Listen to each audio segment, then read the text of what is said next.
Este tema es súper importante y súper interesante.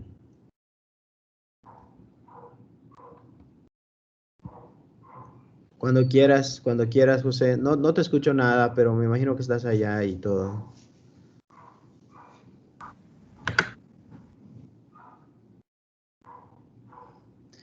Ya se ve tu pantalla, nada más que está en modo todavía edición, José. Creo que lo tienes que poner en modo, ajá, presentación. Ahí está, ya está en modo presentación. Veo la pantalla claramente, nada más no te escucho porque veo que tienes apagado tu micrófono.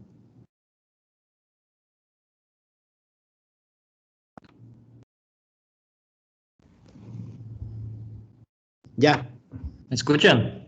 sí, ahora sí. Buenas tardes. Buenas. Vamos a ver. El síndrome hemorragíparo.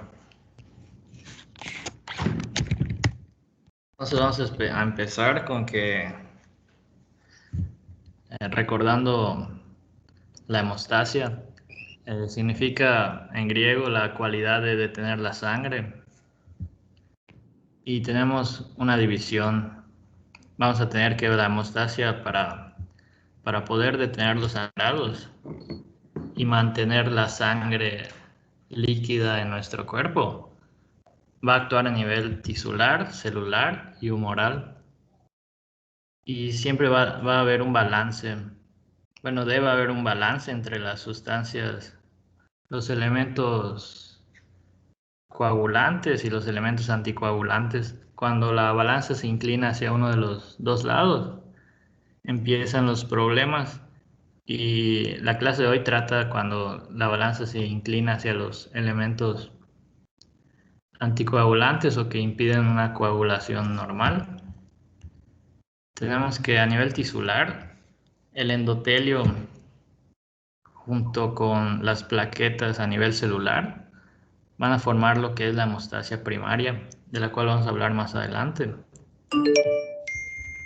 Y después de la hemostasia primaria, tendremos que a nivel humoral van a haber proteínas plasmáticas conocidas como factores de coagulación, los cuales van a constituir la hemostasia secundaria.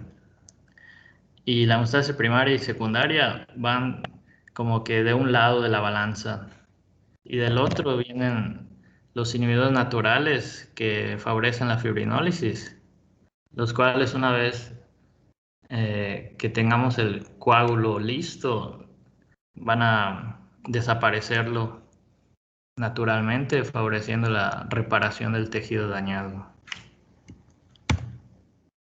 Entonces vamos a hablar de la hemostasia primaria, porque entendiendo cómo funciona y qué elementos intervienen, vamos a entender mejor sus fallas y las manifestaciones clínicas que conllevan. Tenemos aquí en la imagen, de arriba para abajo, la membrana externa, eh, las células musculares lisas, una capa de colágeno, las células endoteliales y la sangre. Entonces en la sangre tenemos los eritrocitos, los leucocitos y las plaquetas inactivas.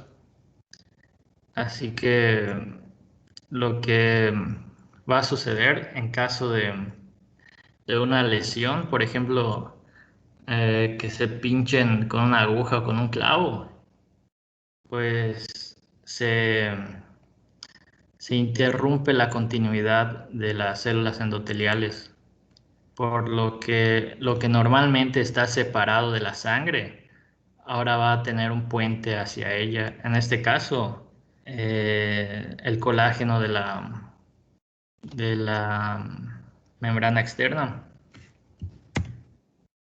Y aquí es donde empieza la hemostasia primaria. Tenemos primero, si pueden ver el cursor rojo.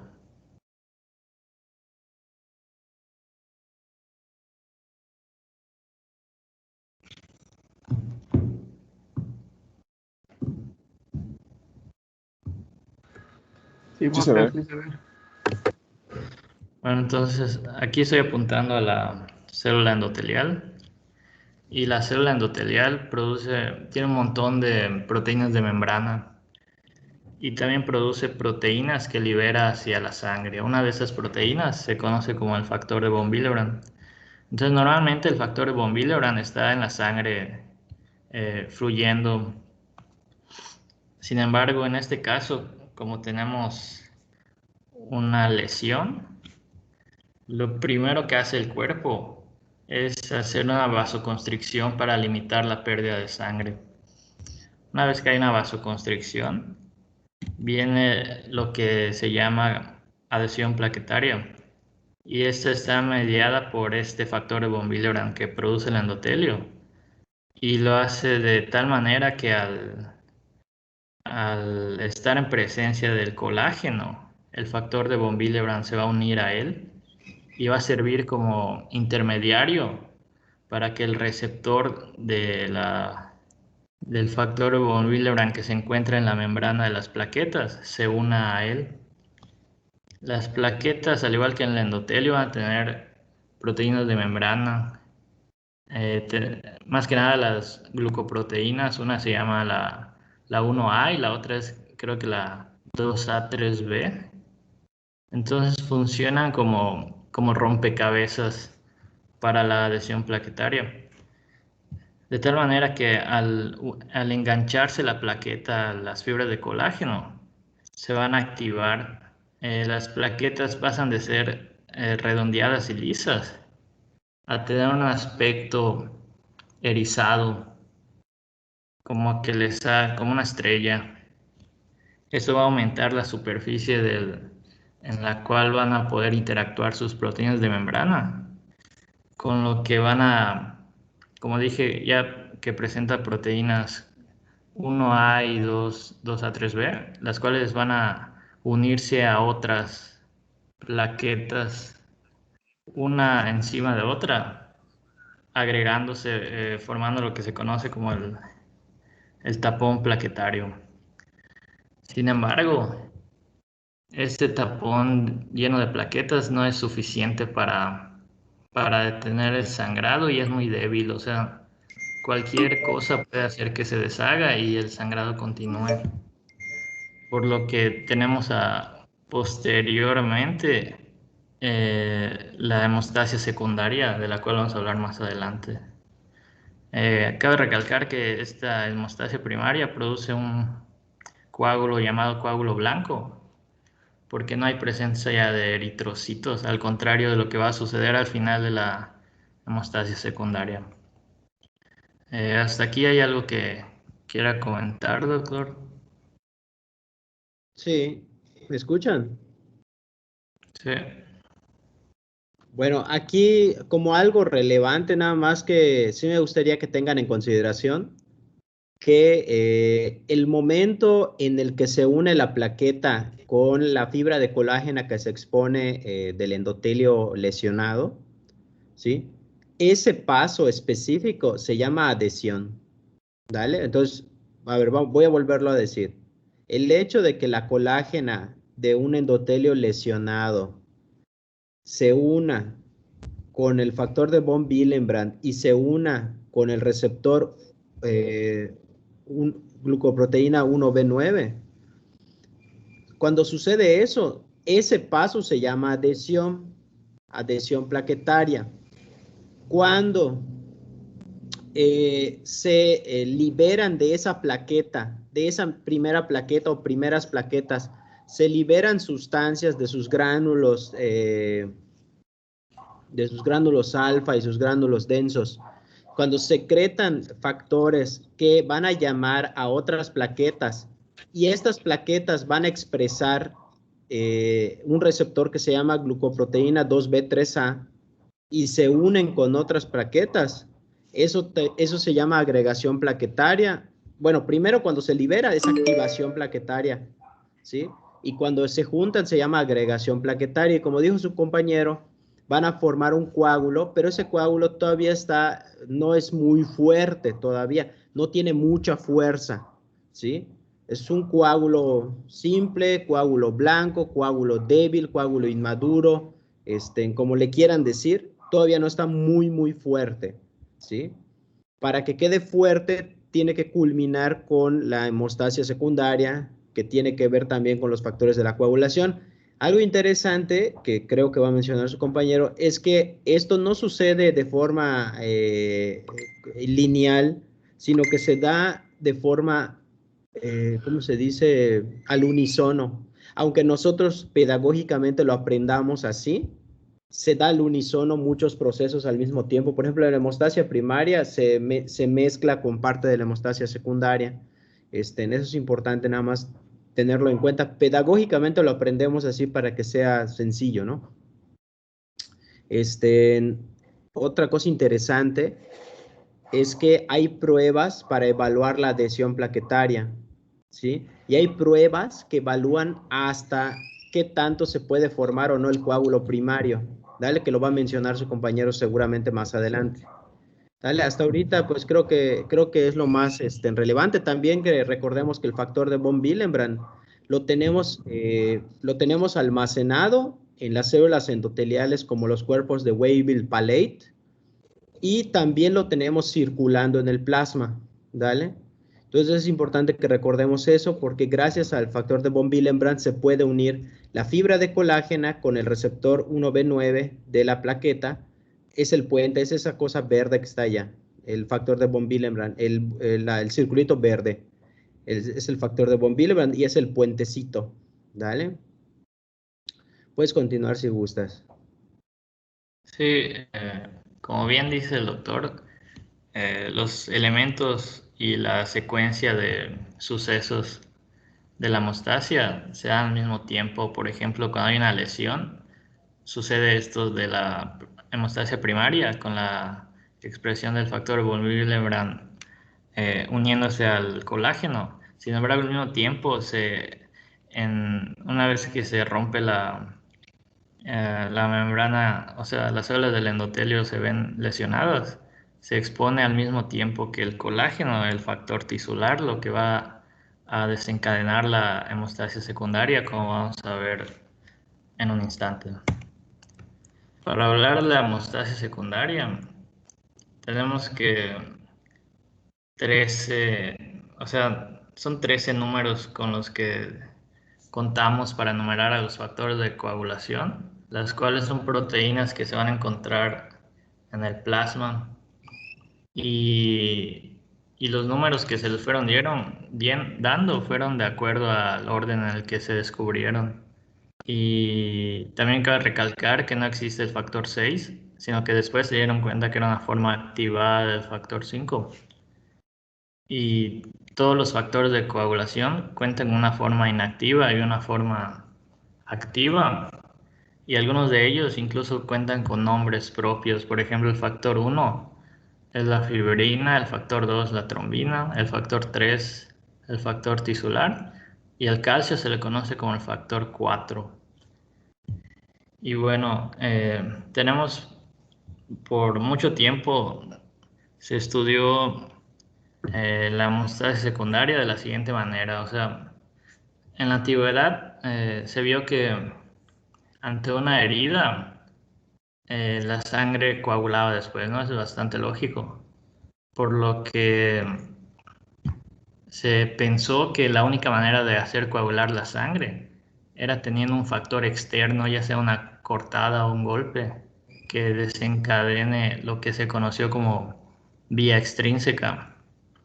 Aunque más adelante se dieron cuenta que incluso poniendo la sangre de manera separada en un tubo, esta iba a coagular de manera intrínseca, por lo que se le conoció como la vía intrínseca de la coagulación.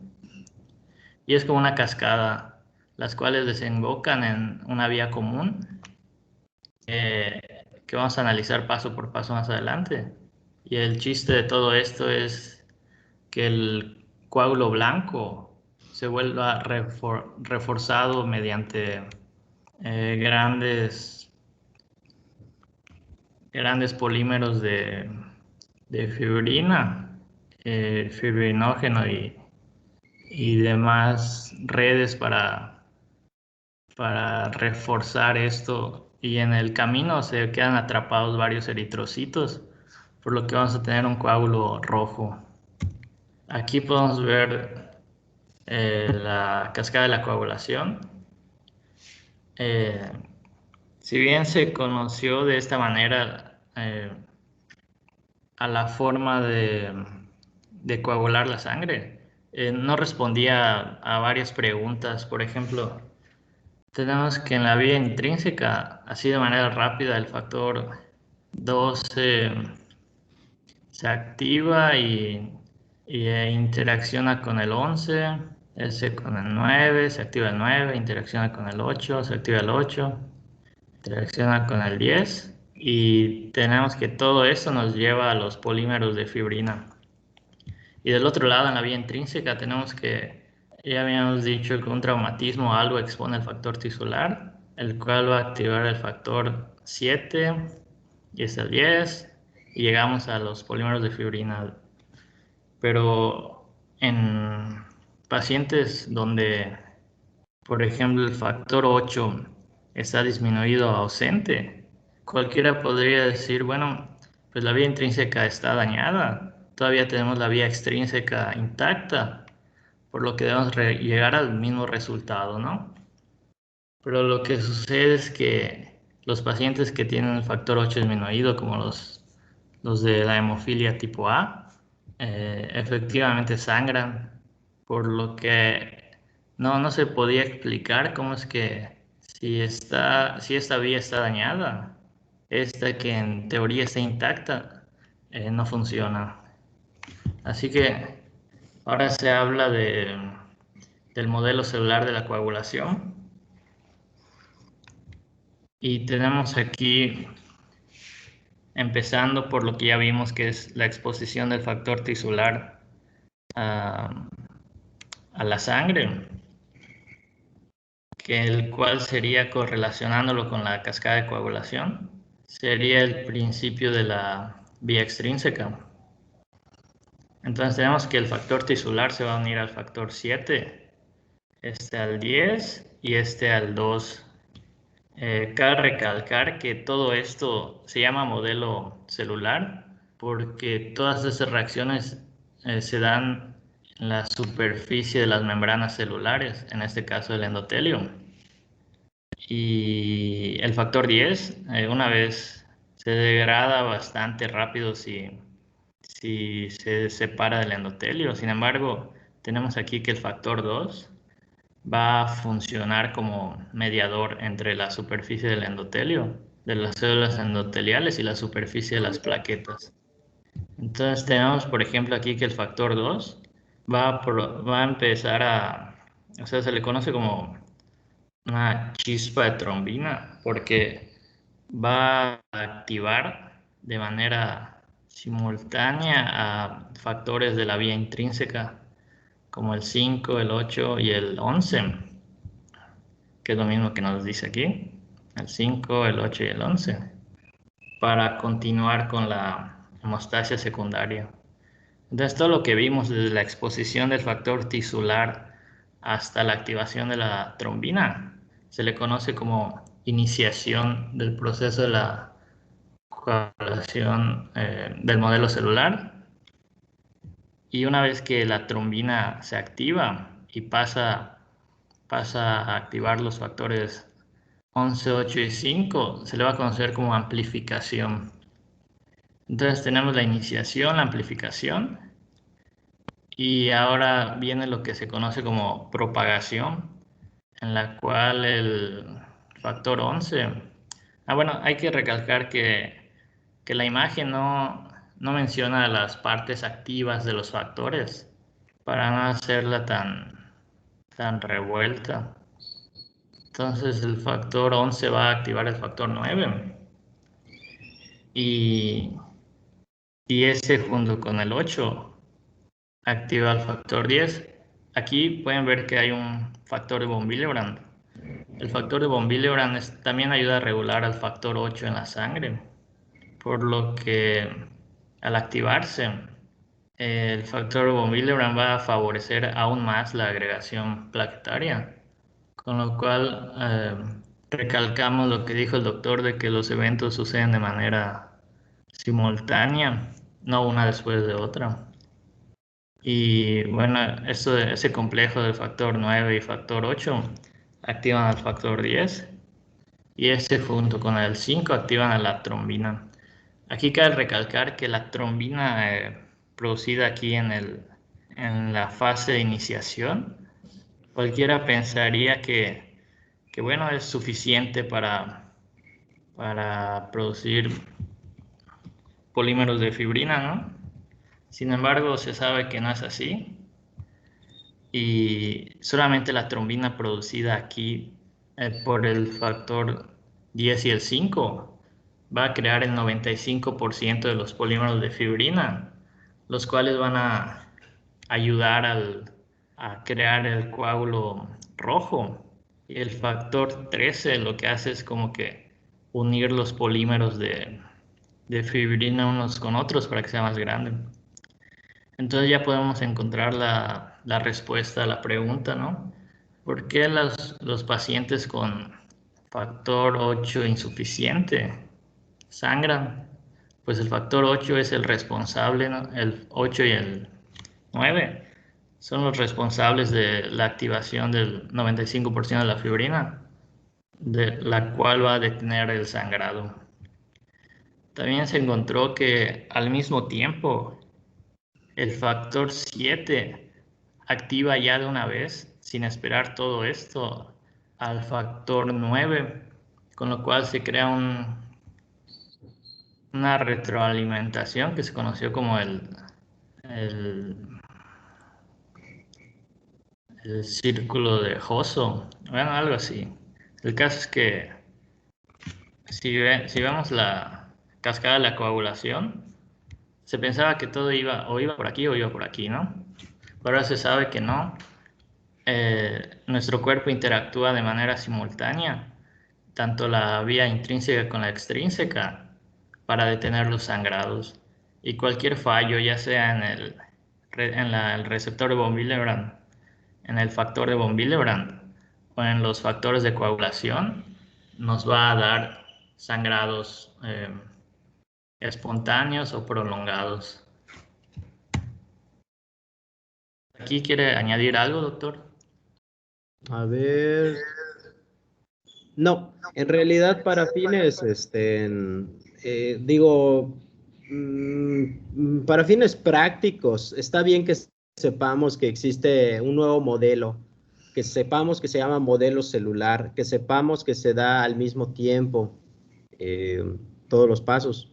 Bueno, no todos los pasos, perdón, sino que son procesos que se dan simultáneamente.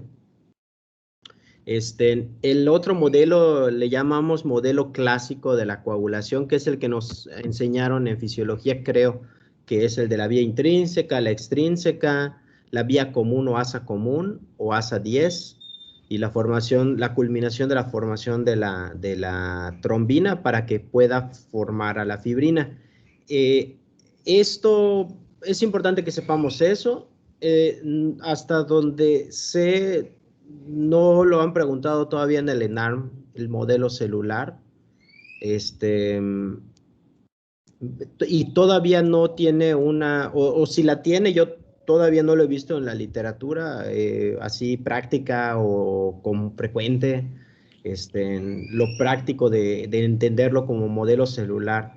Es decir, que por el momento está bien si entendemos más o menos cómo está lo de la vía intrínseca y la extrínseca por el momento, ya que la mayoría de los estudios los vamos a aprender acorde a este modelo clásico. No quiere decir que en el futuro lo vayan a tener que aprender si empiezan a salir nuevos algoritmos relacionados al modelo celular, pero por el momento todavía siguen con modelos algorítmicos y estudios relacionados al modelo clásico. ¿Vale? Por el momento creo que está bien que sepamos que existen esos dos modelos, que sepamos que por el momento vamos a seguir recordando este modelo clásico y nada más. Pero sí me gustó que lo mencionaras porque ahora se explica mejor algunos huequitos de información como el que comentaste, ¿no? Básicamente, nada más recordemos que la hemostasia secundaria, terminan de endurecer ese coágulo, volviéndolo más completo, más complejo, más duro, más maduro, Obviamente tiene más cadenas de fibrina, plaquetas pegadas, eritrocitos, glóbulos blancos, o sea, tienen muchas células ahí, ¿no? Y es más fuerte. ¿Qué otra cosa? Creo que nada más, creo que lo más relevante. Sí. Bueno, ahora que hemos visto cómo se da esto, ¿no? Cómo el cuerpo detiene de manera normal los sangrados, podemos hablar del síndrome hemorragíparo, el cual es una expresión clínica de estados hereditarios adquiridos que se traduce en una marcada tendencia a extravasaciones sanguíneas espontáneas o provocadas por causas mínimas. Si recordamos al inicio de la presentación, tenemos a las diferentes partes de la hemostasia y una falla en cualquiera de estas nos da las siguientes enfermedades, ¿no? Por ejemplo, a nivel tisular de la vasculatura, si tenemos que hay un factor de von Willebrand insuficiente en la sangre, pues ya no va a haber adhesión plaquetaria, ¿no? Por lo tanto, tenemos la enfermedad de von Willebrand a este nivel. A nivel de las plaquetas, pues obviamente si hay pocas plaquetas, la, la hemostasia primaria no va a salir como queremos. Y trastornos como la trombocitopenia son los que nos guían hacia esto, ¿no? Y por último, en la hemostasia secundaria, cualquier deficiencia de los factores de coagulación nos va a prolongar los sangrados. En este caso, las más importantes son las hemofilias A y B. Vamos a hablar un poco de esto a lo largo de la clase. ¿Cómo, cómo se presentan estos pacientes? Bueno, tenemos que aquí a la derecha nos van a decir que presentan sangrado en varios sitios o en sitios inusuales, aunque lo más común es la epistaxis. Y nos van a decir que cuando se cortan o algo, el sangrado va a ser no solo abundante, sino que va a tardar en ceder. Y también les pasa que de la nada, no sé, les sale un moretón, perdón, les salen pequeñas petequias o equimosis. Y cuando les preguntan que si se golpeó o algo, pues ellos realmente no saben porque tal vez sí se hayan golpeado, pero fue tan leve el golpe que ellos ni se percataron. Sin embargo, su cuerpo sí, y hace que tengan esto, ¿no? Eh, Tenemos los criterios para el síndrome y, por ejemplo, dependiendo de la localización, el tipo de sangrado, las características y si sus familiares padecían algo similar, nos va a orientar hacia qué enfermedad padece la persona. Por ejemplo, en la hemostasia primaria, si el trastorno es de la hemostasia primaria, tenemos que la piel y las mucosas, por ejemplo, las encías o el interior de los labios van a presentar petequias y en las heridas superficiales el sangrado va a ser profuso y prolongado. El trastorno principal de la hemostasia primaria es la enfermedad de von Willebrand y es una enfermedad hereditaria, aunque también puede ser adquirida. Por el contrario, si el trastorno está en la hemostasia secundaria, tenemos que lo que más va a suceder es que en los tejidos blandos como los músculos y las articulaciones se va a presentar un sangrado.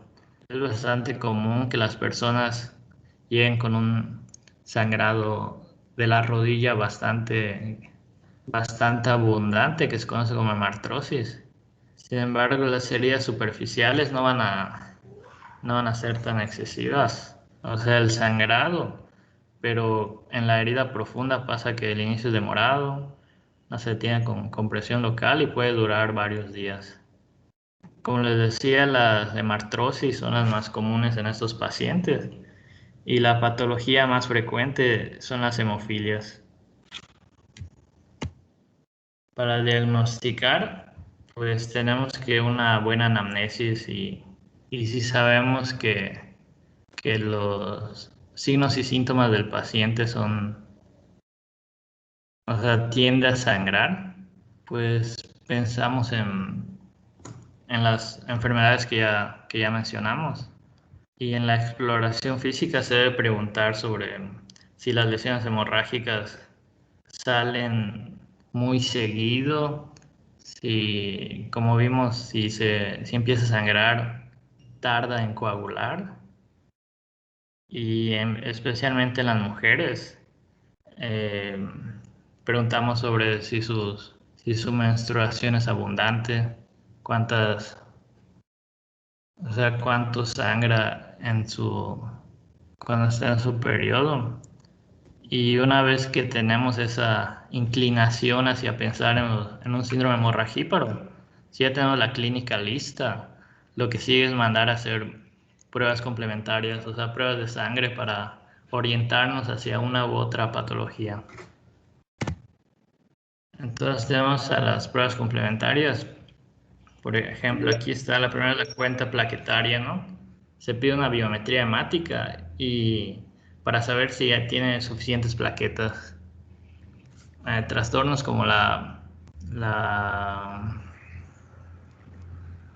trombocitopenia inmune primaria se van a manifestar como una deficiencia de plaquetas a la hora de analizar la biometría hemática. Tenemos el tiempo de sangrado, el cual nos va a evaluar más que nada la vía la hemostasia primaria, el cual en donde por ejemplo, la manera en la que se mide el tiempo de sangrado, que entendí, es que en el brazo se hacen 2 incisiones para ver en cuánto tiempo, o sea, en primer lugar para ver en cuánto tiempo inicia el sangrado y ver en cuánto tiempo termina el sangrado. Esto nos va a hablar de la integridad de la hemostasia primaria, más que nada si tiene el factor de von Willebrand alterado o no. Y el tiempo de coagulación, o sea, el tiempo de sangrado, ronda alrededor de los 7 a 9 minutos. Más que eso ya es patológico. Tenemos por otro lado el tiempo de protrombina o TP, el cual nos va a evaluar la vía extrínseca, especialmente la cantidad de factor 8 que tenemos. Y en una persona normal, este tiempo de protrombina ronda los 12 o 13 segundos. Por otro lado tenemos el tiempo de tromboplastina parcial activada, el cual va a reflejar la vía intrínseca y común de la coagulación. Y por último, el tiempo de trombina, el cual ya lo que nos hace es analizar la etapa final de la hemostasia, o sea, la transformación de fibrinógeno en fibrina. Y en una persona normal ronda los 10 a 15 segundos. ¿Quisiera añadir algo, doctor? Sí, aquí algo muy interesante es que los primeros, que son o sea, una biometría o citometría hemática, que es ese tubito de color morado o lila, como le dicen, nos va a determinar obviamente las 3 líneas celulares que son los leucos totales y su diferencial, los eritrocitos y sus índices eritrocitarios, y el número de plaquetas. El número de plaquetas va de 150,000 a 450,000.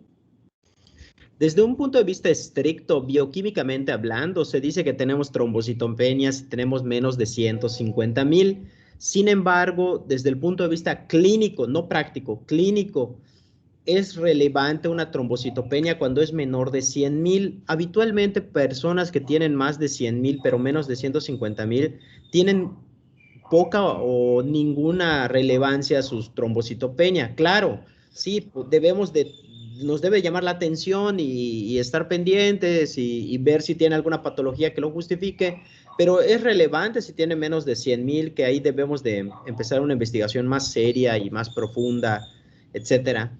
Veamos que el estudio de cuenta plaquetaria que está incluido en la biometría hemática y el tiempo de sangrado, también denominado tiempo de sangría o tiempo de hemorragia, algunos libros lo manejan por el protocolo que se maneja, como ya dijo su compañero, como el tiempo de IBI o protocolo de IBI. Son para evaluar, antes de la, bueno, no antes, hasta la coagulación primaria, ¿no? Esos dos te evalúan hasta la coagulación primaria.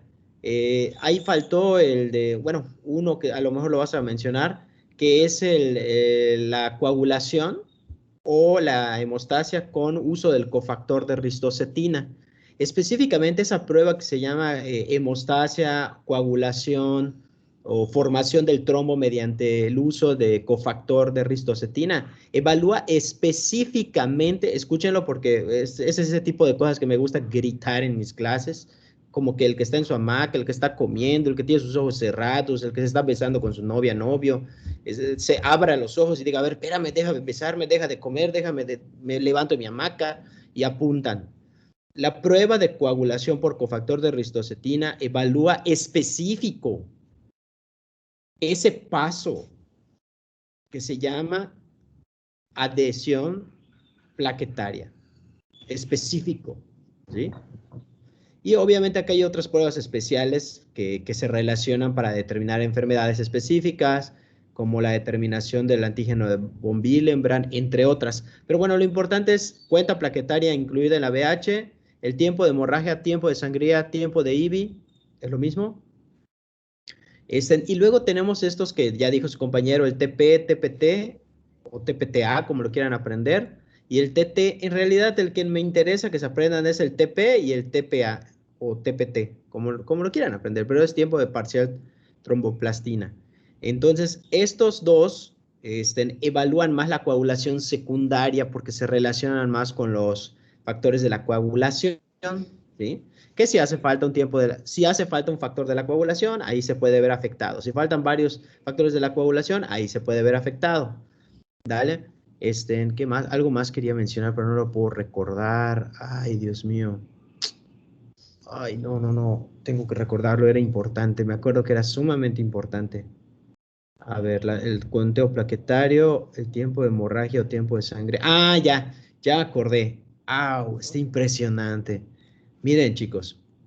Si bien es cierto que se dan obviamente cosas simultáneas, pero es claro que sí tiene que empezar con una lesión endotelial muchas veces en la coagulación.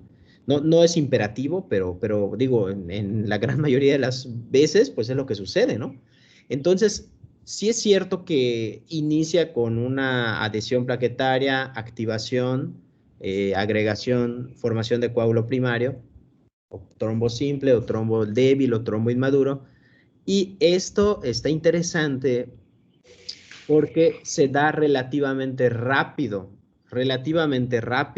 Dependiendo del protocolo que se utilice para evaluar el tiempo de sangría o tiempo de hemorragia, puede ser normal que coagules, dejes de sangrar en menos de 4 minutos. Hay libros que te dicen que hasta menos de 10 minutos, según algunos libros. No sé si son minutos o segundos, no me acuerdo. Pero bueno, lo importante es que recordemos que es un proceso que se da rápido. Y la coagulación secundaria es un proceso que se da lento. Eso es interesante. Es un proceso que se da lento. ¿Por qué lo digo? Ustedes van a decir, ¿qué relevancia tiene que usted dedique un momento a decir eso? Bueno, porque generalmente una expresión clínica, digo, no es obligatorio, ni todo o nada, ni patognomónico, pero muchas veces los pacientes que tienen alteración de la coagulación primaria, suele ser casi o prácticamente inmediato a la cirugía, inmediato, inmediato. O sea, el problema de sangrar más tiempo, el que no deja de sangrar, es más común en una alteración de la coagulación primaria, porque si lo analizamos es como lo que se da en orden más rápido. Y los factores de la coagulación, recuerden que se van activando poco a poco. Si bien es cierto que ya vimos que el modelo celular menciona que se mezclan y todo, pero bueno, lo importante es que se tienen que ir activando para amplificarse. Por eso hay una fase que se llama fase de amplificación, porque son proenzimas, entonces que se tienen que ir activando poco a poco, ¿no? Entonces, cuando una forma en que la literatura expresa en los casos clínicos que se trata de una alteración de la hemostasia secundaria, es que es una hemorragia o formación de hematoma o hemorragia horas después de un procedimiento. Vean esto, qué curioso, ¿no? Porque las alteraciones de la coagulación primaria tienden a ser casi inmediatas al procedimiento o lo que suceda. En cambio, las de la hemostasia secundaria no suelen ser inmediatas, incluso cuando la hemartrosis, que es característica de la alteración de la coagulación secundaria, incluso la hemartrosis no se da inmediata. O sea, te das el madrazo, el golpe, perdón, y sucede horas después, muchas veces. O sea, el paciente a veces no al momentito lo asocia inmediatamente. Por favor, tampoco consideren que es de todo o nada, ¿no? O sea, no es como que yo te diga, ay, no puede pasar, ¿no? O sea, sí pudiera, pero no es lo común. Yo les estoy dando pistas para que ustedes pues tengan la capacidad de sospechar más una cosa que otra, ¿no?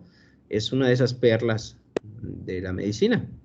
Estos tiempos de la protrombina y el TPT son importantes. Por ejemplo, con el TPT vigilamos, por ejemplo, un paciente que estemos anticoagulando con heparinas, ¿vale? Los que inhiban el factor 10 de la antitrombina, perdón. Los que inhiban la antitrombina. Y tenemos a los tiempos el tiempo de la protrombina, que este tiempo nos sirve mucho para evaluar o vigilar a un paciente que le estamos anticoagulando con fármacos que son orales, como los dicumarínicos, como el acenocumarol, la warfarina, ¿sí? Y también los nuevos anticoagulantes orales, que son un punto y aparte. Pero en general, al paciente que estás utilizando warfarina para anticoagularlo, por ejemplo, que tiene una válvula mecánica cardíaca, lo tenemos que vigilar viendo el TP, específicamente el INR. El INR, que es un valor internacional, ya que el TP y el TP, nada más para que lo sepan, varía. Por ejemplo, si tú vas a Italia, el valor de referencia del TP es diferente que el de México. ¿Por qué? Porque el TP y el TPT varían según la alimentación que tengamos, aunque no lo crean. Entonces se desarrolló el INR, que es el índice internacional, no me acuerdo qué cosa. Entonces, este índice ahora sí, es internacional. Lo normal es que esté por debajo de 1.5, a no ser que cuando veamos en patologías de trombofilia, tú a propósito quieras que esté prolongado, ¿verdad? Es a propósito, tú eso quieres, ¿no? ¿Por qué? Porque es un paciente que tiene una patología que protromba, o sea, que favorece trombos, entonces tienes que anticoagular. Entonces, cuando das un anticoagulante como la warfarina, la vigilancia la haces con el TP, idealmente el INR, ¿no? Cuando le das al paciente lo estás anticoagulando porque tuvo un infarto, porque no sé, algo en el hospital, estos fármacos se usan en hospital, las heparinas, puede ser de bajo peso molecular o no fraccionadas, y estas se vigila viendo el TPT. Tienes ahí sus metas, o sea, obvio, o sea, ¿a qué me refiero con que vigilas?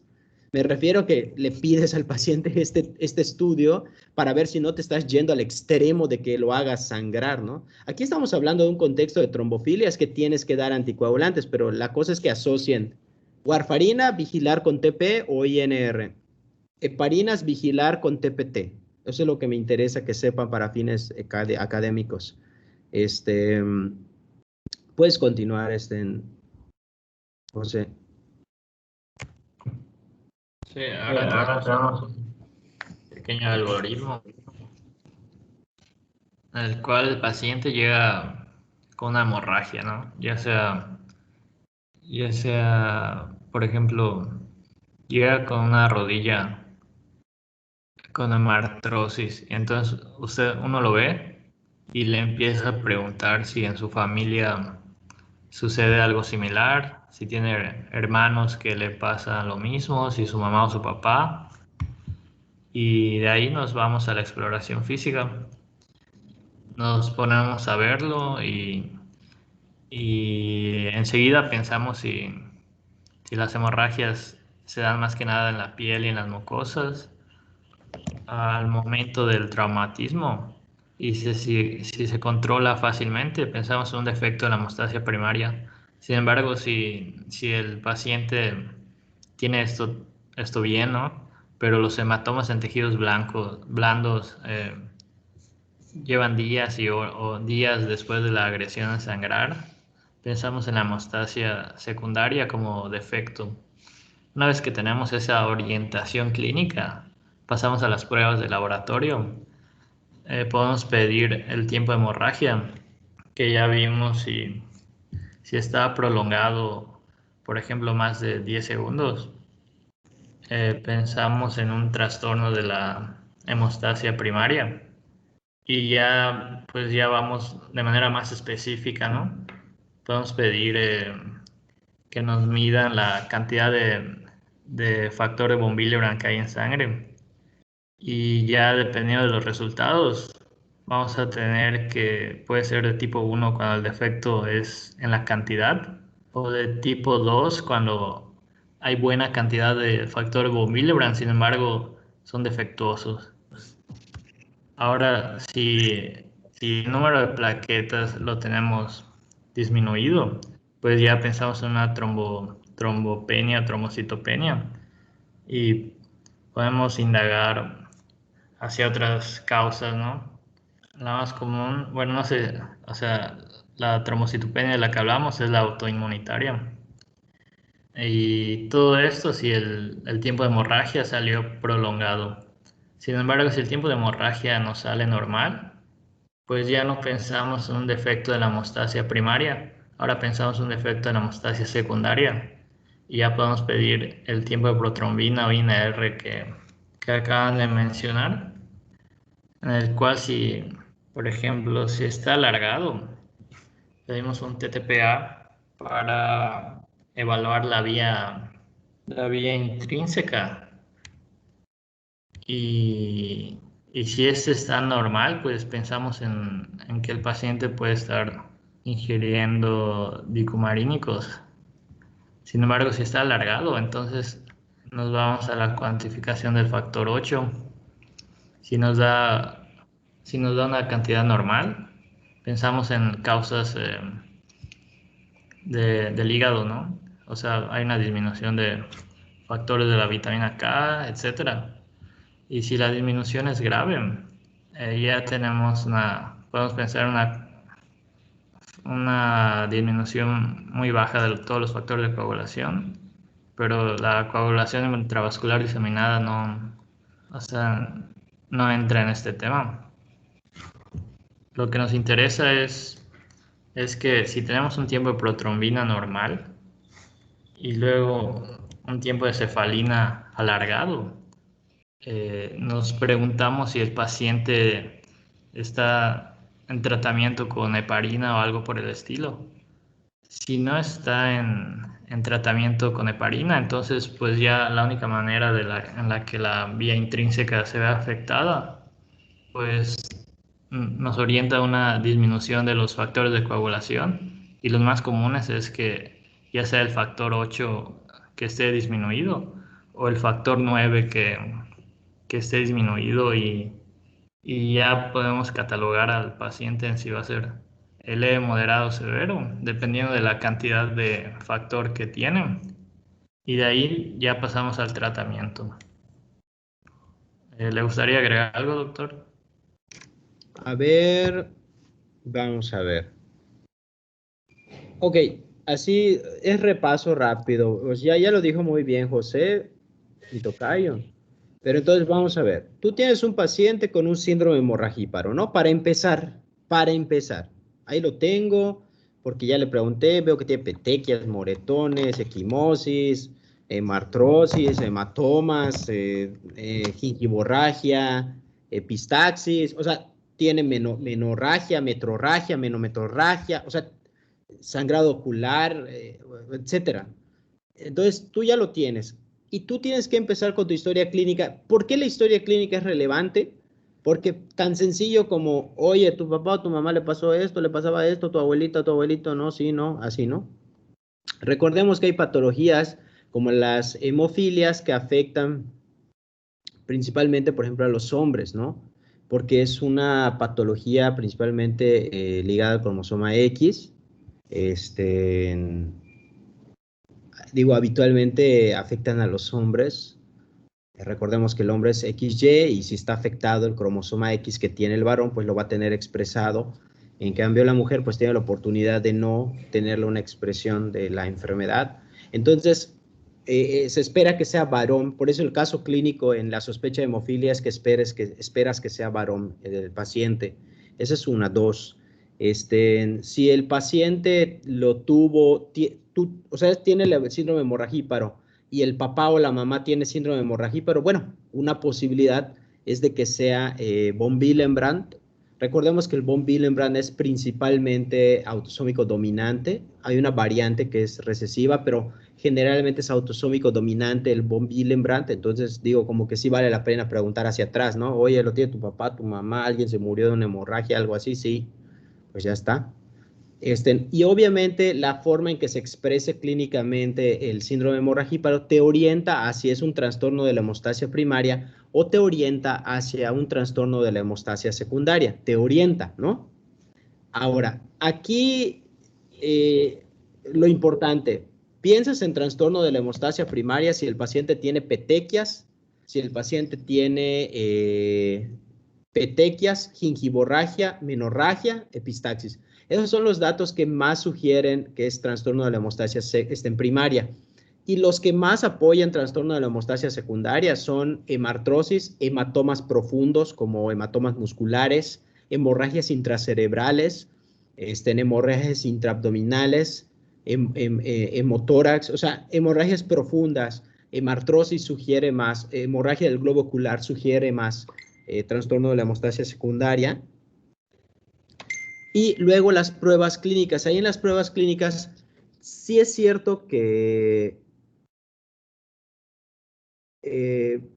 sí es cierto que obviamente, pues digo, hay que tener, ¿cómo se dice?, ser cautos al solicitar los estudios, pero yo creo que lo mínimo, porque aquí no lo especifica como tal en esta imagen, pero creo que lo mínimo, así de verdad, lo mínimo que le puedes pedir a un paciente que tiene un trastorno de un síndrome hemorragíparo, lo mínimo, lo mínimo, lo mínimo es biometría hemática, frotis de sangre periférica,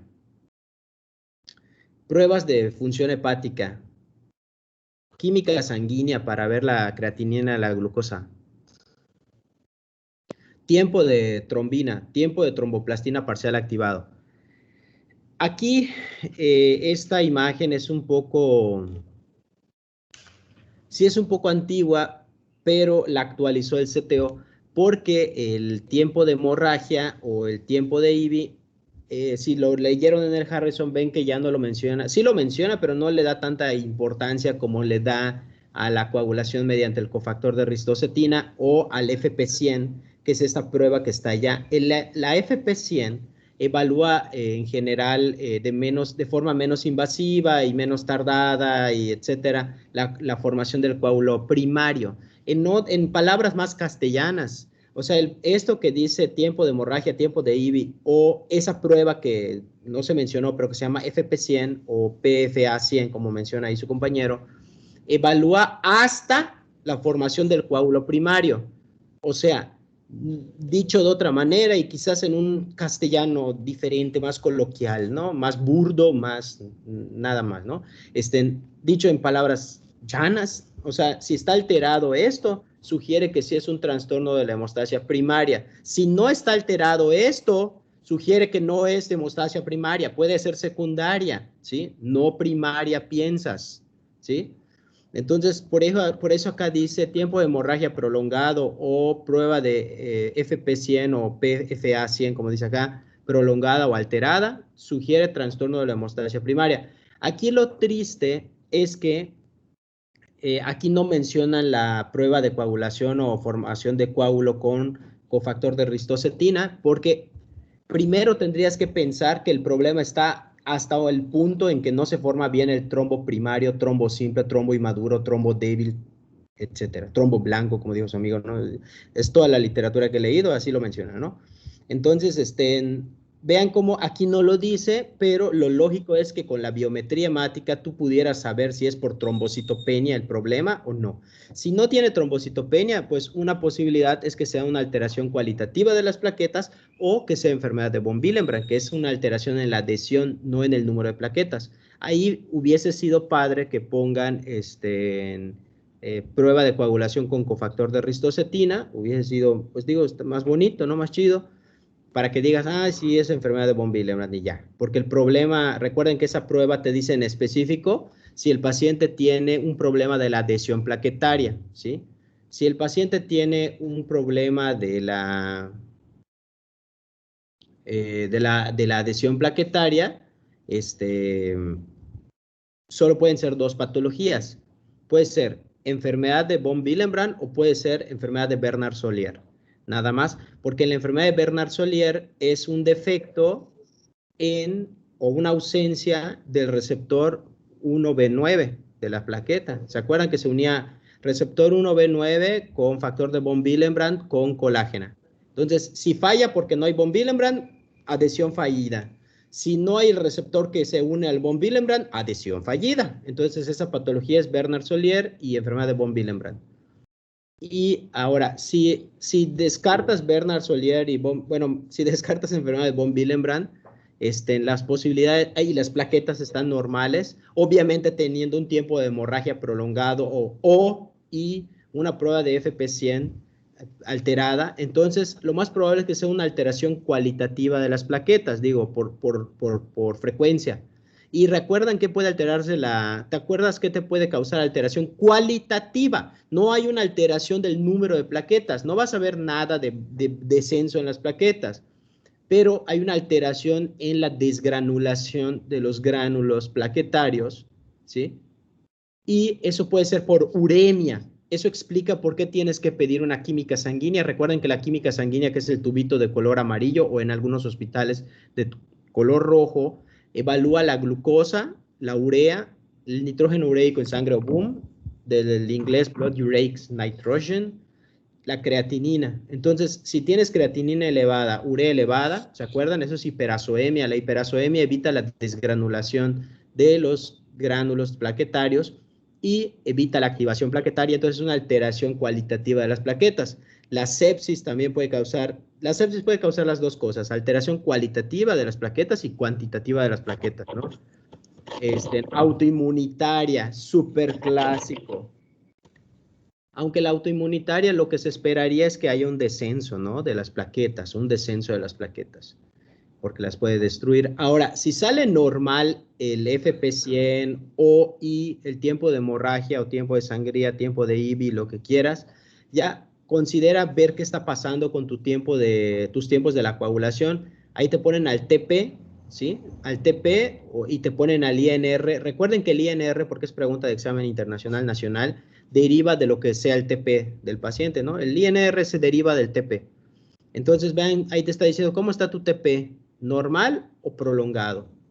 ¿No? Entonces, por ejemplo, si puedes como que bajar. Ay, ya no veo. Bueno, pero el caso es que, ajá. Entonces, del lado izquierdo te dice que está normal el TP y del lado derecho que está prolongado. Y luego te dice, si está normal, el del lado izquierdo de ustedes, veas el tiempo de cefalina, que es el TPT o tiempo de parcial de tromboplastina activado. Eso significa, también se le llama cariñosamente tiempo de cefalina. Entonces te dice, si está normal el TP y solo está prolongado el TPT, baja por favor. Si está alargado el TPT, porque, ojo, estamos en la dirección de que mi TP salió normal, pero se evaluó el TPT, eso se hace al unísono, ¿verdad? No es como que pidas primero el TP y 2 días después el TPT, no. O sea, de golpe pides TP y TPT, ¿no? Lo ves en ese momento. Entonces, si solo está prolongado el TPT, te dice, obviamente, porque yo les dije que si el paciente está usando heparinas, va a estar prolongado el TPT, por eso preguntan allá, oye, ¿está usando heparinas? Sí, pues es eso. No está usando heparinas. Si no está usando heparinas, la causa más común de elevación del TPT solo son las hemofilias. Nada más para comentar, el trastorno hemorrágico más común, hereditario, es la enfermedad de von Willebrand, ¿vale? No es la hemofilia, es la enfermedad de von Willebrand, ¿vale? La más común hereditaria, hasta por epidemiología, es la primera que podrías suponer por epidemiología, ¿vale? Entonces vean cómo si está prolongado solo el TPT, como es compatible con hemofilias, lo que vas a medir es el factor que piensas que está disminuido. Si piensas que es una hemofilia A, mides el factor 8. Si piensas que es una hemofilia B, mides el factor 9. Si piensas que es una hemofilia C, pues mides el factor 11 y así, ¿no? Ahora, si nos vamos del otro lado a su mano derecha, salía que estaba prolongado el TP, ahí lo dice, alargado el TP, y te vuelve a preguntar cómo está el TPT. ¿Puedes bajarlo? Entonces, aquí vean lo interesante. Vamos a aprenderlo así. Ya nos dijo de un lado que el TP está prolongado, y ahorita te preguntó el TPT, que veamos donde dice alargado, ¿no? Entonces, haz memoria. Alargado los dos, TP y TPT. Aquí puede ser que el paciente tenga una coagulación intravascular diseminada. ¿Qué es eso que dice CID? Coagulación intravascular diseminada. ¿Sí? Ahí la característica primordial es que se altera hasta el número de plaquetas, se altera el TP, se altera el TPT, disminuye el fibrinógeno, por eso dice allá fibrinógeno disminuido. Es característico y sucede en pacientes graves o en pacientes que han tenido una hemorragia masiva. Por eso, para aquellos que ya llevaron gineco, van a recordar cariñosamente este término en desprendimiento prematuro de placenta normoinserta. ¿Se acuerdan? Complicaciones C y D, porque el nombre lo dice. De hecho, no hay que utilizar mucha memoria. Es nombre, escucha el nombre. Coagulación intravascular diseminada. ¿Qué quiere decir en resumidas cuentas? Tuviste una hemorragia tan masiva que, ¿qué crees? Para defenderse, ¿qué hace el cuerpo? Para defenderse, empieza a utilizar todos los factores de la coagulación para formar coágulos, para defenderse del sangrado y morirte, ¿no? Degrada tan rápido sus factores de la coagulación, es decir, los procoagulantes los utiliza tan rápido que queda desprovisto desde un punto de vista en equilibrio, queda desprovisto de suficientes factores que procoagulen. Entonces el paciente tiende a tener prolongación de los tiempos de la coagulación. ¿Vale? Lo curioso es que cuando esto ocurre de forma aguda, da mucha risa porque lo que generalmente mata al paciente, independientemente que tenga esos estudios de laboratorio prolongados los tiempos, o sea, independientemente que tú veas prolongación de los tiempos y alteración de las plaquetas hacia la baja, lo curioso es que cuando la CID es aguda, como en la desprendimiento prematuro de placenta normoinserta, lo curioso es que es un poquito más frecuente que hagan trombos y que el paciente muera por trombosis de alguna arteria, puede ser del corazón, del cerebro, del riñón, etcétera. Cuando la coagulación intravascular diseminada se da de forma prolongada, crónica, como en los pacientes que tienen cánceres, algunos tipos de cánceres, sobre todo los síndromes los mieloproliferativos, ahí lo que predomina es el sangrado. Está curioso, ¿no? Ahí es llamativo porque esta patología es medio rarita, ¿no? Como que uno dice, a ver, el doctor, como que usted tiende a confundir porque cómo me dice que están prolongados los tiempos, las plaquetas bajas, pero lo mata las trombosis, porque es su fisiopatología, es una activación de los factores de la coagulación, forman muchos coágulos, se trombosa, es como una especie de tratar de defenderte, pero como que se te pasó la mano, ¿no? Y luego, si están prolongados el TP y el TPT, lo más probable es que tenga una hepatopatía grave. Recuerden que los factores de la coagulación, ¿qué son? Proteínas. ¿Cuál es el órgano principal sintetizador de proteínas? El hígado. Entonces, si tú tienes una hepatopatía grave, es obvio que puede tener prolongado ambos y ya, el TP y el TPT. ¿Cómo lo vas a sospechar, determinar, pensar? Pues nada, oye, tomas mucho, te dio hepatitis B o C antes, obviamente si tiene fases de insuficiencia hepática, o sea, datos que lo apoyen, ¿no? Las alteraciones, por eso dije que hay que pedir pruebas de función hepática para ver si la albúmina está baja, si las transaminasas pueden estar alteradas, ¿verdad? Por eso dije que parte del estudio de un síndrome hemorragíparo incluye las pruebas de función hepática, no es por ociosidad, ¿verdad? Y si está prolongado el TP, pero está normal el TPT, ¿se acuerdan qué pasaba? ¿Qué cosa podía prolongar el TP solo? El uso de anticoagulantes orales antagonistas de factores dependientes de vitamina K, que son el 2, 7, 9, 10, proteína C y S. Y aquí te tienes que preguntar, oye, ¿estás consumiendo polvos? No, no es cierto. Te estás consumiendo anticoagulantes orales de tipo warfarina. No, entonces si es no, ahí hay otras posibilidades, ¿no? Que no voy a entrar en detalles, pero ahí mencionado otras posibilidades. Puedes pasar a la siguiente. No sé si tengan alguna pregunta hasta aquí. Digo, sé que tiene su complejidad, pero digo, me interesa con que vean más o menos cómo es el algoritmo y vayan como analizando la forma de pensar para hallar una posibilidad de la causa de un síndrome hemorragíparo. ¿Alguna pregunta? Sé que están cansados, sé que están agobiados. Si no, pues para que continúe aquí, José. Puedes continuar, José. Sí, ahora, si ya tenemos la causa de los sangrados prolongados, pues nos enfocamos a tratarlas en primer lugar, prevenir y controlar las hemorragias de manera adecuada. O sea, si sabes que una vez que empieces a sangrar vas a tardar en detener el sangrado, pues evitar, no sé, trabajar en carpintería o algo por el estilo, donde corres riesgo de sangrar en cualquier momento por una lesión. Y también instruir al paciente para que controle bien las hemorragias, o sea, lavar la herida, aplicar presión y más que nada evitar medicamentos que predispongan a un mayor sangrado, en este caso el ácido acetil salicílico. Ya sabemos que o sea, se recomienda en pacientes que han sufrido, no sé, algún infarto porque alguna arteria tuvo un trombo o algo por el estilo. Se les recomienda el ácido acetilsalicílico para tener una sangre menos coagulable. Sin embargo, en pacientes como los hemofílicos se debe evitar. Y ya el tratamiento específico, el tratamiento farmacológico depende de la causa del síndrome. Por ejemplo, si es la enfermedad de von Willebrand la que causa el síndrome hemorragíparo, se puede administrar desmopresina, ya que va a aumentar la concentración del factor de von Willebrand en la sangre. Por otro lado, si la causa es hemofilia, pues dependiendo del factor que esté disminuido, se puede administrar de manera externa.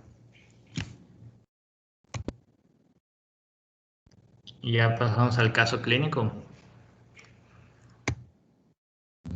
Tenemos a un niño, es masculino de 4 años de edad, con un cuadro que inicia hace 2 días, en el cual hay aumento de volumen en la rodilla derecha y dolor a la movilización. No menciona otros síntomas. En sus antecedentes heredofamiliares, no hay nada que te pueda orientar a una enfermedad, no sé, hasta por el momento genética. Pero en los antecedentes personales, tenemos que a los 2 años se le hospitalizó por un cuadro similar y el diagnóstico fue de artritis séptica.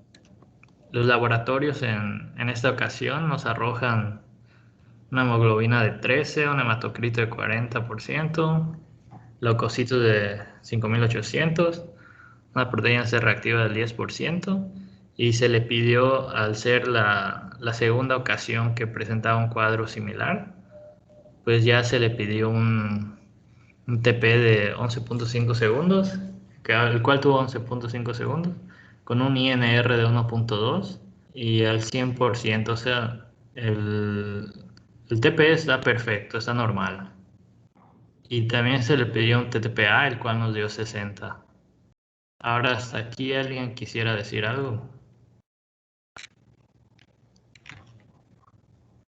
¿Qué les llama la atención o qué podrían analizar? Sin importar si quieren decir un diagnóstico o nada, solo qué pueden analizar del caso.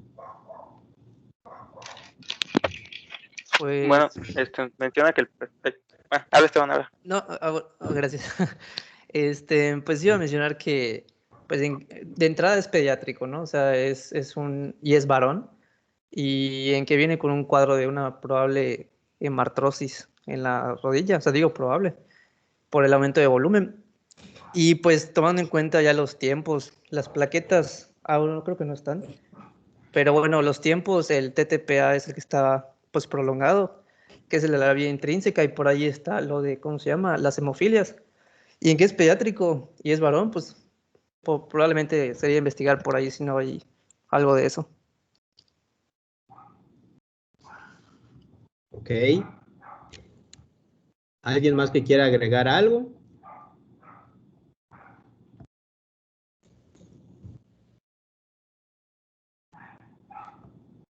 Okay. ¿Quieres comentar algo, José?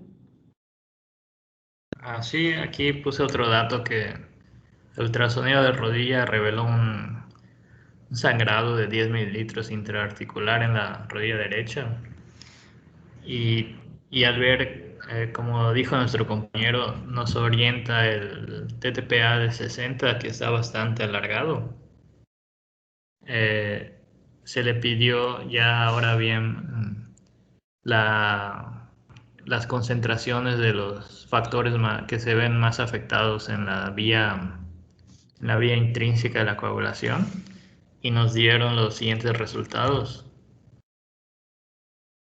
Ya con esto nuestro diagnóstico ya se orienta hacia, bueno, no sé si alguien lo quiere decir, qué tipo es y por qué.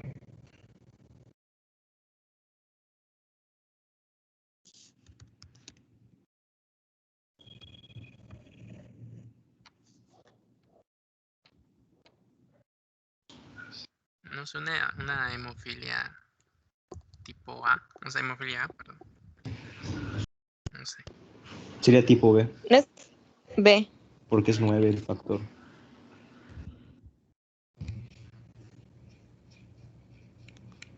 ¿No? No, pues sería A, porque pues del que hay poquito, pues es el 8. ¿No? ¿Se entiende? Sí, sí, buen punto, buen punto. Gracias por corregir. ¿Qué dices, Jesús? Coméntalo, Sí, José. el diagnóstico, bueno, o sea, ¿alguien iba a decir algo? No, solo coméntalo, tus impresiones, José. Pues ya el diagnóstico efectivamente es hemofilia tipo A, porque es el factor 8 el que está disminuido. Y en este caso se puede estadificar en una hemofilia A severa, porque hay menos del 1% de factor 8 en la sangre. Lo que se le daría a este paciente pues ya sería darle factor 8, ¿no? Y no sé si quiere comentar algo para concluir, doctor. No, realmente está muy bien, o sea, es un caso demasiado claro, muy claro. Sí, veo que tuvieron como un poquito de problemas para la interpretación, pero nada más es fijarse cuál es el factor que está disminuido, nada más. No, está bien, vas muy bien. ¿Tienes algún otro, José? No, solo traje este. Perfecto, está bien, pues muy bien, José, te felicito, muy bien resumido, o sea, fue breve, o sea, de verdad lo que necesitábamos saber del aspecto básico del síndrome hemorragíparo. No sé si alguien, ¿verdad? No sé si alguien expone von Willebrand, ¿verdad? Sí, Doc. Ah, perfecto, perfecto, para que pasemos. Pero muy bien, te felicito, José. Nada más una observación, pero pues yo creo que es constructiva, pero la verdad, digo, no sé, yo siento que sé la razón, pero te escuché así muy cansado, no sé si enfermo o cansado, pero supuse que era por el examen de onco. Pero te escuchas así muy cansado, tu voz no sé cómo se diga, muy así de que no quise decir que porque no tenías ganas de exponer, sino más bien supuse que estás muy fatigado, es lo que yo pienso. ¿Es así, José? Algo que así, no sé, así he vivido siempre. Ah, ok. Ok. Ok. Haz tu de por sí entonces. Bueno, entonces sí tienes que trabajar en eso, Master. O sea, tienes que trabajar un poquito entonces en eso. No porque esté mal, porque de hecho ya lo acabo de decir, ¿no? O sea, ya acabo de decir que la información estuvo bien. O sea, no pongo en duda en absoluto lo que ibas diciendo y nada, no pongo en duda eso. Nada más que para fines, pues, futuros, practico un poco más en enfatizar, aumentar, no tanto como yo, porque ya eso ya es algo muy personal mío, o sea, porque grito y todo, pero enfatizar, subir el tono de voz en ciertas partes, cambiar el tono de voz para ciertas cosas, hablar o sea, como que se escuche, no sé, como que no estás tan cansado o algo así. Pero digo, no es así algo grave, pero digo, para que puedas mantener la atención de tus oyentes, ¿no? Digo, es una crítica constructiva, ¿no? No de mala onda. Gracias, Doc. Perfecto, pues muy bien, José. No sé quién siga para presentar von Willebrand. Yo, doctor, ¿lo pongo? Sí, porfa.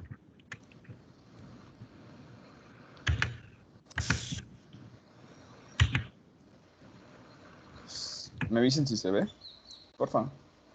Ya se ve, pero está en modo edición todavía. ¿Y ahora? Ya está en modo presentación. Pues bien, entonces sigamos con la enfermedad de von Willebrand, que pues ya lo han mencionado. Esperen a pasar la basura. Ya.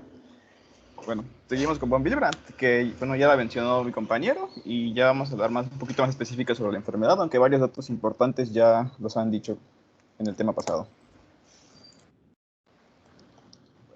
Antes de que entremos ya a la enfermedad, hay que saber qué es el factor de von Willebrand, y como ya habían dicho, es una glicoproteína que va a estar en la sangre y que va a intervenir en la hemostasia. Harrison menciona que tiene dos funciones. La primera, que es la principal molécula de adhesión que va a fijar la plaqueta del subretorio expuesto, o sea, la herida, y que también es una proteína de unión que se une al factor 8 de coagulación que va a prolongar su semivida en la circulación.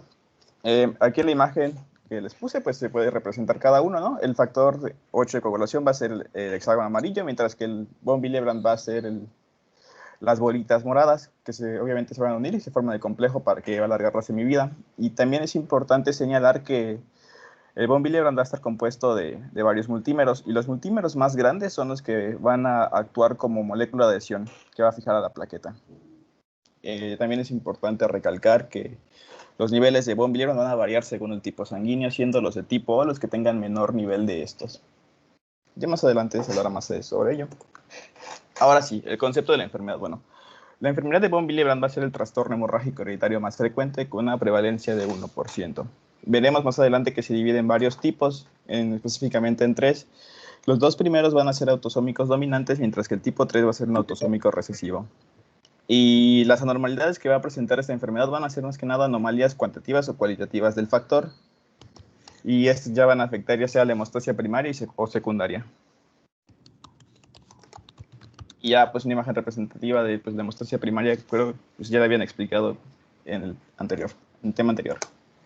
Ahora, las presentaciones clínicas. Bueno, las presentaciones clínicas más que nada se va a relacionar con la gravedad de la enfermedad, ya que en los casos leves puede ser incluso hasta sintomática, o las hemorragias van a aparecer solo tras cirugías o traumatismos, y ya en casos más graves, que como veremos más adelante en el tipo 3, que pueden presentarse hemorragias mucho más severas o incluso sangrados en mucosas, hemartrosis, etc.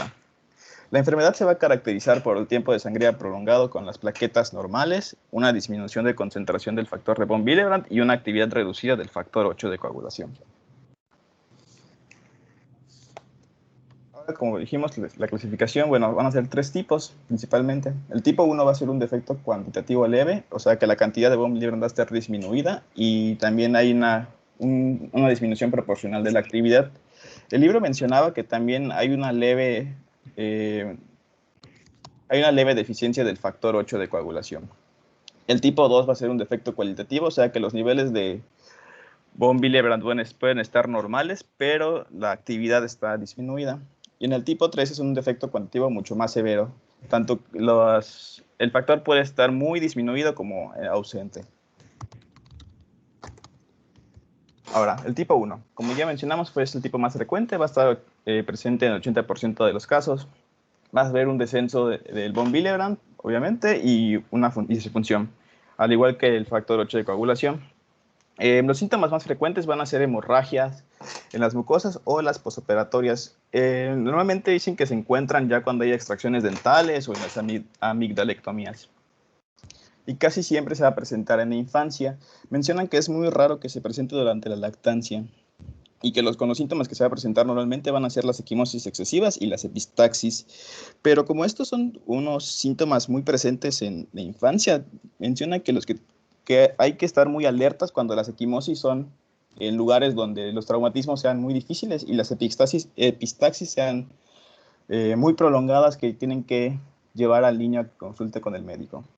Más que nada es cómo diferenciarlo, cómo darle importancia a estos síntomas cuando aparecen. También menciona que hay menorragia, e incluso el Toronto marca que cualquier mujer con menorragia se le tiene que considerar con enfermedad de von Willebrand, por lo tanto hay que descartarlo apenas esté presente, al igual que cuando hay un sangrado menstrual causante de anemia. No todos los pacientes con concentraciones bajas de von Willebrand tienen síntomas hemorrágicos, ya que eso va a depender del balance hemostático, así como los factores ambientales y las necesidades hemostáticas de cada persona. Y muchos factores van a modular la concentración del factor, así como los síntomas hemorrágicos, ya sea como el tipo sanguíneo que habíamos mencionado, el estado hormonal tiroideo, la raza, el estrés, el ejercicio, etc. Y también es importante señalar que un descenso ligero de la concentración se debe considerar más como un factor de riesgo que ya más que nada que como una enfermedad. Si hay algo que quiera agregar, doctor, igual me dice y me detengo. Gracias, ¿estás bien? ¿Vas bien? El tipo 2, bueno, este es un defecto funcional y se va a presentar del 20 al 25% de los casos. Aquí la cifra del antígeno va a estar alta, a comparación de la prueba funcional de esta que va a ser disminuida. Este tipo va a dividirse en otros 4 subtipos, que son el tipo 2, el tipo A, el B y el M, y el N. Los primeros 3 van a estar disminuidos, se va a disminuir la actividad de la unión con las plaquetas y el colágeno, mientras que la N va a ser la que se va a estar afectada la unión con el factor 8. Y aquí hay una tablita del Harrison que podemos ver que, más que nada que los tipos 2, lo que va a estar disminuido va a ser la actividad que tiene el factor de von Willebrand, en comparación del tipo 1, que la actividad igual está disminuida, pero porque hay menos antígeno. Ahora el tipo 3. El tipo 3, pues, como ya sabemos, es el más grave. Es el más raro, ya que se presenta en menos de 5% de los casos. En este tipo es cuando va a estar ausente o muy difícil, o hay poca cantidad del factor. Además de que el factor 8 de coagulación igual será menor del 10% de lo normal. Y aquí los pacientes ya van a cursar con una hemorragia en mucosas, articulares, hemorragia en las mucosas, las hemartrosis, las hemorragias articulares, las hemorragias quirúrgicas, etc. Y bueno, aquí es un cuadro que ya expusieron y explicó el doctor en el tema pasado, así que lo vamos a saltar. Pero también puse una tablita que está en el Toronto Notes, que son las pruebas que se hacen y los resultados que se esperan obtener cuando se tiene la enfermedad. Y pues podemos ver que la TTP puede estar normal o aumentada. El conteo plaquetario menciona que es normal y algunas veces es muy raro que esté disminuida, sobre todo en los casos tipo 2. En los tipo 2, las actividades de eritropoyetina igual va a estar disminuida. el antígeno de von Willebrand igual puede estar disminuido, y sobre todo igual se hacen unos análisis de multímeros que puede señalar las variantes de la enfermedad igual. Y obviamente tenemos que tener en cuenta la cuantificación de la sangre por el tipo que tenga, que se presente en el paciente. Ahora, también puse una tablita sobre los diagnósticos diferenciales entre la hemofilia y la enfermedad de von Willebrand. Más que nada entre la hemofilia tipo A, porque, bueno, pues si nos damos cuenta, son las que presentan muchas características similares. Podemos ver, por ejemplo, las tipos de hemorragias que pueden ser en los músculos, igual la enfermedad de von Willebrand no puede presentar, las plaquetas pueden estar normales en ambos. Lo que podemos diferenciar en ambas enfermedades es el tiempo de sangría que, bueno, en la hemofilia está normal y en la enfermedad de von Willebrand puede estar prolongada, está prolongada de hecho. Y en los niveles de antígenos del factor de von Willebrand, del factor 8, perdón, que en la hemofilia está normal y en el von Willebrand está disminuido. Ahora, pasando con el tratamiento. Bueno, tanto en el Toronto como en la CTO y en el Harrison menciona que los tratamientos para el tipo 1 se va a dar la desmopresina, que va a ser efectivo del 85 a 90% de los pacientes. Y en algunas ocasiones igual puede ser efectivo por los tipo 2. ¿Qué va a hacer la desmopresina? Bueno, va a inducir la liberación del factor de von Willebrand y el factor 8 de las células endoteliales. Pero tenemos que estar pendientes sobre todo de las personas muy jóvenes o de los adultos mayores, ya que el principal efecto colateral va a ser la hiponatremia. También se pueden dar antifibrinolíticos como el ácido aminocaproico o el ácido tranexámico, que más que nada se lo utilizan como para prevenir o tratar las hemorragias en las mucosas. Más que nada, estos los utilizan cuando se van a utilizar intervenciones dentales. Ya para el tratamiento para el tipo 3 es cuando ya se le administra como tal el factor de von Willebrand. Dice que se prefiere a aquellos que están con desactivación viral, que son los más seguros que los crioprecipitados. Y también algo que se tenía que tener en cuenta es que algunos enfermos de tipo 3 tienen el riesgo de desarrollar anticuerpos contra el factor que se le administró. Y ya pasamos al caso, doctor. ¿Lo leo de una vez? Sí, puedes leerlo. Bueno, es un caso largo, pero la verdad se me hizo muy interesante. Bueno, es un masculino de 50 años que acude por persistencia de inflamación y dolor en la rodilla izquierda. El paciente va a presentar artrosis de la rodilla izquierda, incremento de dolor desde hace 4 meses, secundaria a un trauma menor. Ha recibido 2 infusiones de crioprecipitado, mejorando los síntomas. Consultó con un ortopedista que le recomendó una artroscopía de vitrodeposición difusa de hemosiderina por la hemartrosis, y el empeoramiento del dolor llevó al paciente a presentarse al servicio de urgencias. Entre sus antecedentes tenemos que fue diagnosticado con hemofilia a los 18 meses de edad, secundario a un tiempo de sangrado prolongado. Ha tenido hemartrosis recurrentes, espontáneas y secundarias a traumas en ambos tobillos y rodillas. Los episodios de sangrado intestinal. También ha tenido sangrado gastrointestinales y en tejidos blandos, además de sangrado en procedimientos odontológicos. Todos los episodios fueron tratados con infusiones de crioprecipitado, excepto en un periodo de 2 años en que recibió concentrado del factor 8 de coagulación. Entre sus antecedentes familiares mencionan que no presenta complicaciones por trastorno de sangrado ninguno de ellos. Entonces, solo él ha presentado esos síntomas.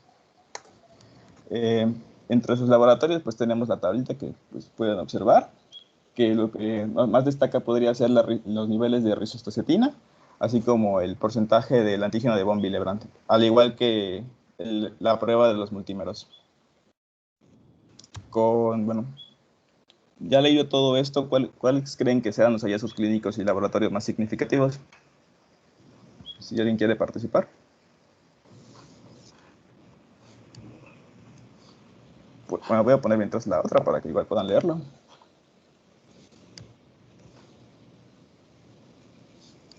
¿Qué les llama la atención, chicos, de lo que menciona su compañero?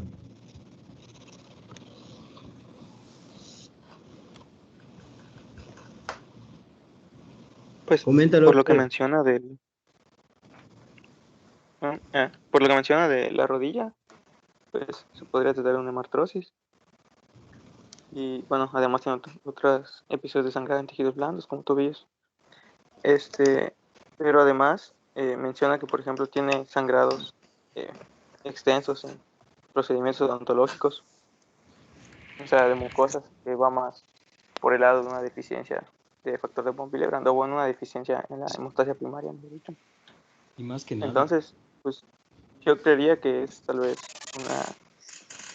una enfermedad de von Willebrand de tipo 3 porque tiene datos de afectación en los dos tipos de hemostasia. Sí, creo que alguien más igual iba a hablar. sí, algo clave es que mejora, ¿no? Los síntomas, porque ya se le han dado 2 infusiones de crioprecipitado, pues eso hace sugestible que sea afección primaria. Y aparte, pues los laboratorios que pusiste al después, ahí está lo que dijo Alfonso. Pues sí, como ya dijeron, que los más importantes son los antecedentes de hemorragia que ha tenido, y en los laboratorios pues igual el factor de von Willebrand, la ricistocetina, los niveles de actividad del factor 8 de coagulación y los multímeros de von Willebrand, que son apenas detectables. Con eso podemos, bueno, con esto de los multímeros ya podemos, y además los síntomas que ya presentó, podemos descartar los demás. Podemos más que nada concluir que el tipo que cursa con este paciente es el tipo 3. ¿Y en el tratamiento cuál creen que sea?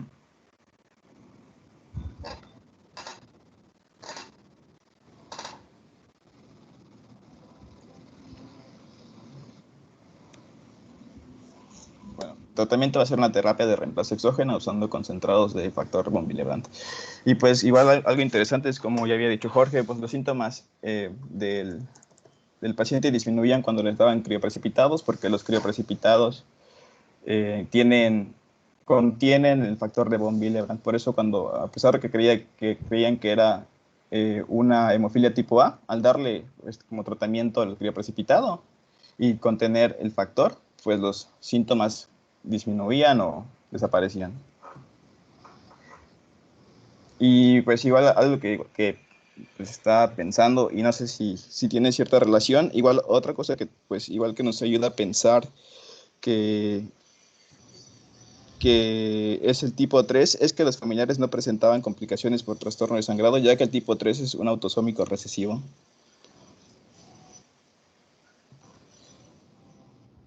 Y ya sería todo, doctor.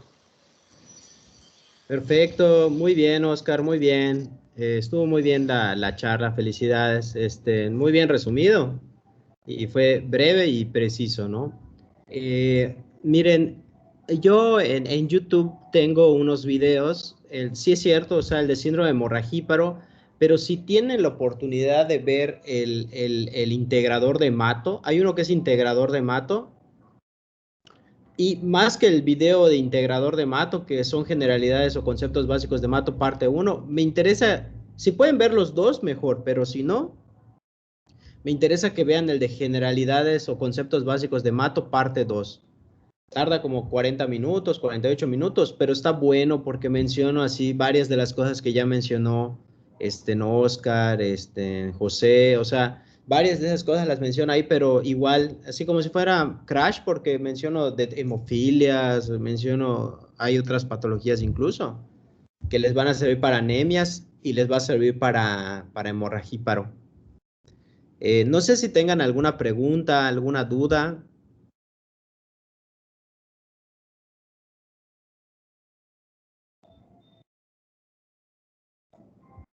Yo tengo una pregunta.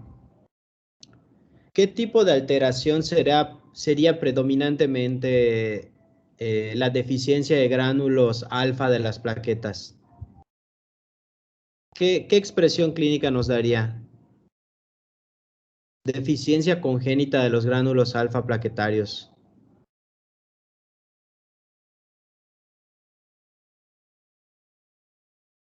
¿Qué piensan?